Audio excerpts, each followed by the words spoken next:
So, hey everybody, I'm looking around, checking things out, making sure I've got things ready for this video because this is going to be a very different video today. And this is most likely going to go on long. If you're a new Part 107 pilot, if you're someone who's building your drone business, you are going to want to watch this episode, even though it goes a little long. So, the title says it all: the anatomy of a drone construction job that I didn't take, and some reasons why that's okay. So let's go back a little more than 12 hours. At 3:54 p.m., according to my iPhone, I got a phone call yesterday. It was a person inquiring about drone services, which, hey, I always get excited about. Someone's getting in touch with me off of my website looking for me to do a job for them. The person who was calling said that, number one, they said, "Is this AZ drone?" And I said, "Yes, it is." They were on a speakerphone. It sounded like they were in another room on a speakerphone. When we first started talking, I couldn't understand much of what the individual was saying, but that's okay. That happens sometimes. He did finally get closer to the microphone and explained to me that he was wondering if I had time for a job. And I said, sure, when is the job? And he said, actually, tomorrow. And so I was like, oh, okay. And he said, so, can you do the job? And I said, well, there are a couple of things that I need to know first. What's the address of the location that you're looking for the drone work to do, and what is the drone work about? So the potential customer explained to me that they're pouring a new concrete slab in the morning, that he wanted aerial images and video of that work going on at the location, and then he gave me the location address, and it was one of my worst fears. So taking a look over on the screen, I've got Kitty Hawk up. I've got the address blanked out because I don't want to out or pick on anybody. But this is a general area. I actually moved the marker so it's not the exact area. But what we're looking at here is the grid for the controlled airspace around KPRC, which is Love Field, Ernest Love Field here in Prescott.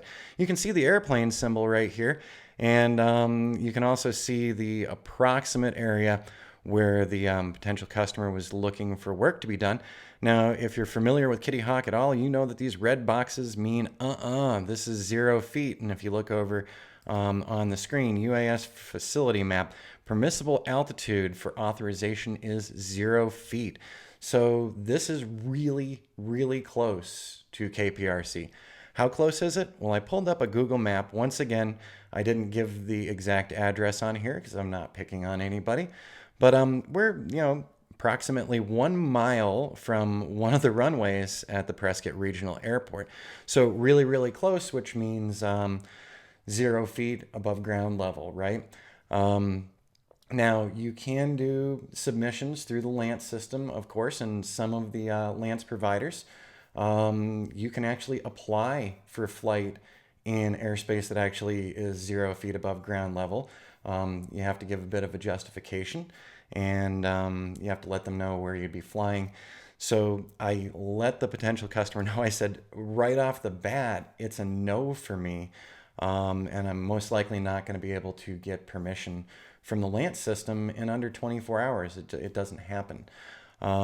So the potential customer got a little aggravated. He said, "Hey, I've got a crane out there. We're pouring this concrete, and I've got a crane that's like 80 feet in the air.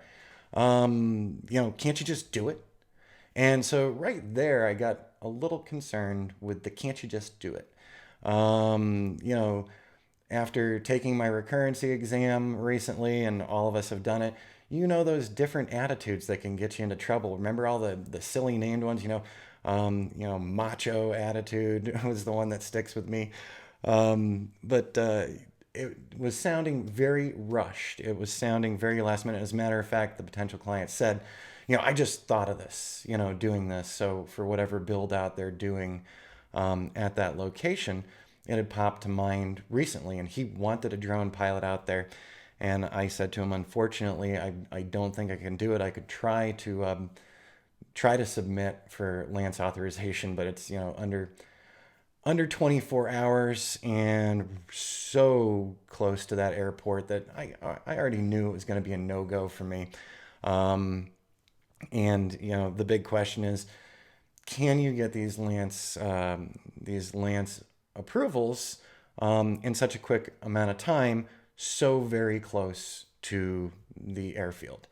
And so I did a little extra research. I told him I'd give him a ring back. I gave him a ring back, and we talked again, 4:21. So half an hour period from the initial call. And I let him know that at present, there is no way that I could legally fly that location. And so he was a little agitated and aggravated, and repeated to me again, I've got this crane here, and it's going to be higher than the drone. I just want it like at 50 feet, and can't you just do it? And so once again, I had that question of, can't you just do it again? So that was extremely concerning, and it's one of those better luck next time. But I'm not going to go out somewhere and illegally fly, and neither should you.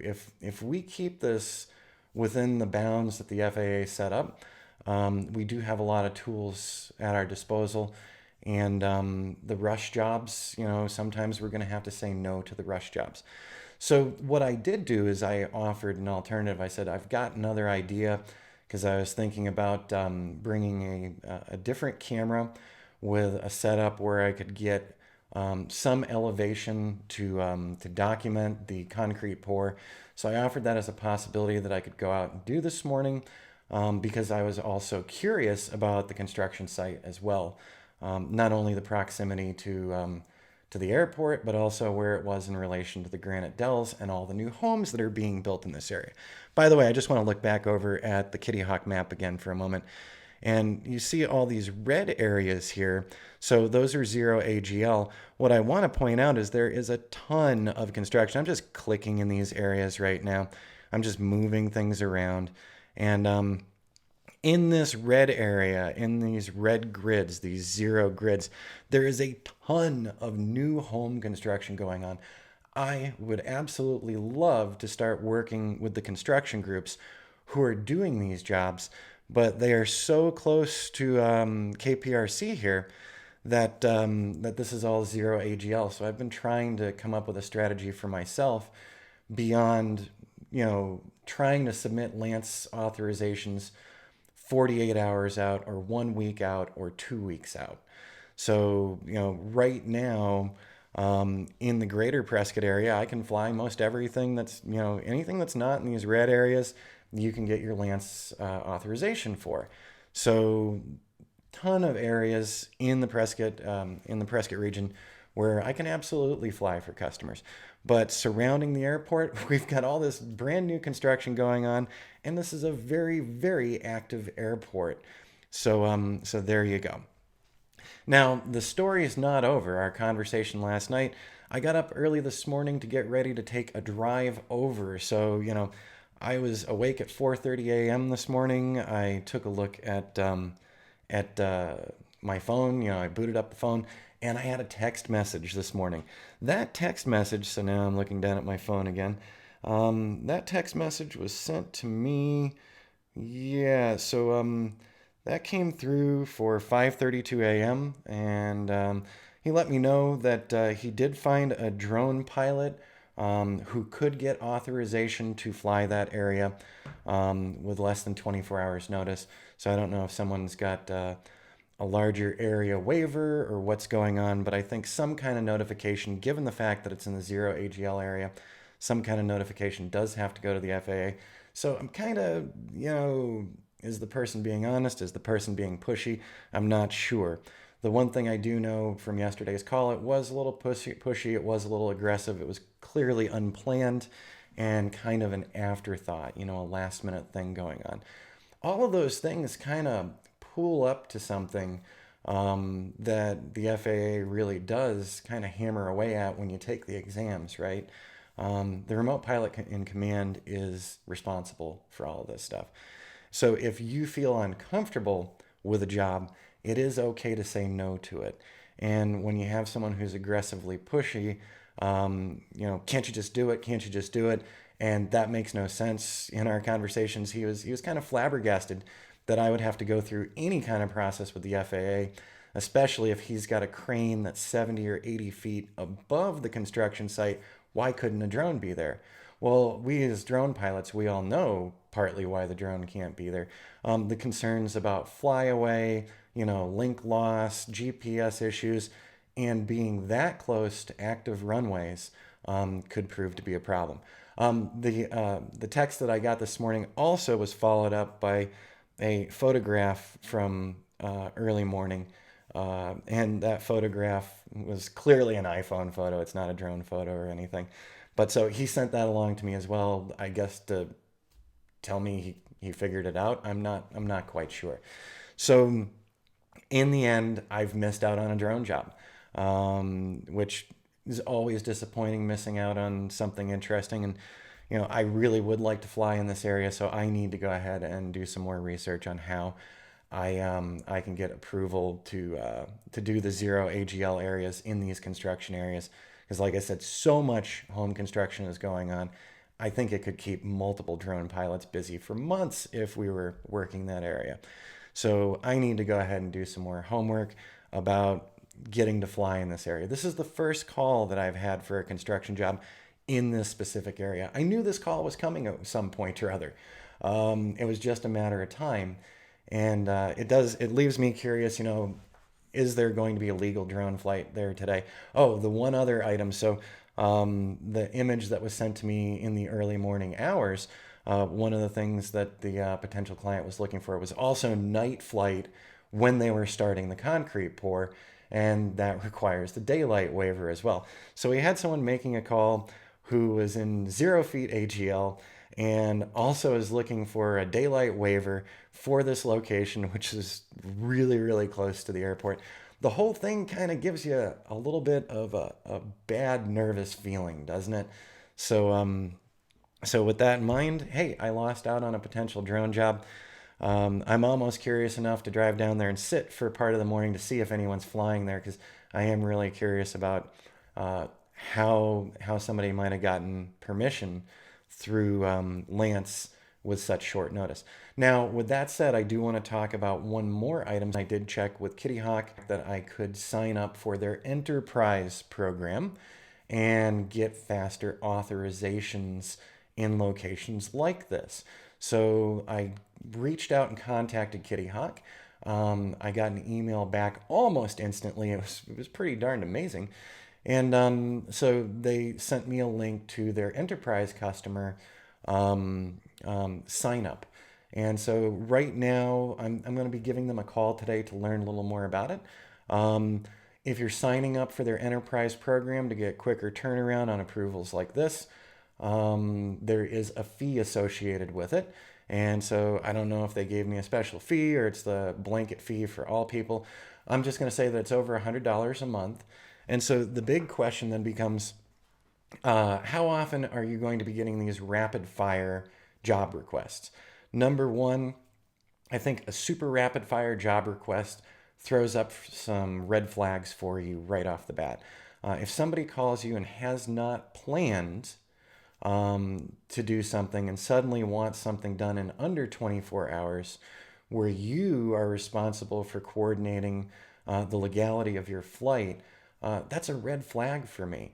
So I'm asking myself, if I could get an approval 2 weeks out or something, would that be good enough? In the case of this particular request, they're doing a concrete pour, and once the concrete pour is done, it's done. So it's not like we can redo this and show it again. So I got the urgency of that, but also it was a bit of poor planning. And I don't want that poor planning shifted over onto my business. So I want to make sure that I'm doing things the right way. So there is a possibility of a quicker turnaround on one of these Lance requests if you sign up to the premium service with Kitty Hawk. And I think some other ones out there do a similar thing as well. So I'm going to be doing some more investigation on it, and we'll see. Like I said, I've actually been avoiding the red grid areas and just working outside of them, but I would love to get into those major construction areas that are going on here in Prescott, because that could keep me busy for quite a while. And hey, that's what I want for my business. I want to see it grow, but I want to see it grow the right way. So to wrap this up, and actually I haven't gone over too bad. It's only 15 minutes. Wrap this up. So I got an urgent phone call, a little more than 12 hours ago. The person was kind of put back, put off because I told them I needed to check to see if I could fly it first. And then I followed up with them after and said, actually, this location is not okay and I can't get approval that fast. And I think the strangest thing was getting texted in the morning to let me know that they had gotten somebody and then send a picture along. It's kind of like, I could not do that for you. I'm sorry I could not do that for you. I'm glad that you found somebody who can do it for you, and I really do hope that they're doing it legally. I'd love to hear your comments because I'm wondering how many of you watching this right now are going, oh, yeah, no, they're most likely not doing it legally. So there we go, a Friday morning strange video here on YouTube talking about a drone job that I didn't take. And I think the biggest thing was several times over, what really put me off yesterday was several times over, can't you just do it? Can't you just do it? Why can't you just do it? I've got a tall crane there. Why can't you do it? Because the FAA regulates that airspace, and I am working within the FAA's guidance. And I want that as one of the major parts of my business's reputation. We're not going to cut corners. We're going to do things the right way. So when you get the next pushy one asking you to do something that you're uncomfortable with or that you know you're not supposed to be doing, stick to your guns and operate your business in its own best interests.